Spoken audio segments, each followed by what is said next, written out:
बिस्मिल्लाहिर्रहमानिर्रहीम। जी आज कराची किंग और इस्लामाबाद यूनाइटेड का मैच है और ट्रैफिक के फुल प्रूफ इंतजाम किए गए हैं, जिसमें 1550 की टोटल जो है डिप्लॉयमेंट ट्रैफिक की तमाम इंटरसेक्शंस और तमाम जो है नाकाजात और तमाम जो है पॉइंट्स पे लगाई गई है और स्मूथली जो है वो पहली मूव हो गई है। टीमें दोनों जो है स्टेडियम में पहुंच गई हैं, तो इसके बाद नेक्स्ट मूव के लिए भी ट्रैफिक जो है वो उसके इंतजाम जारी हैं।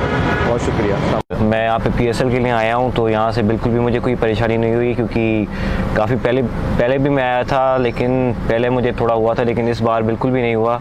ट्रैफिक पुलिस से मुझे बहुत अच्छी गाइड मिली है और ट्रैफिक पुलिस का बहुत शुक्रिया। Thank you so much. Pakistan जिंदाबाद, PSL जिंदाबाद, ट्रैफिक पुलिस जिंदाबाद।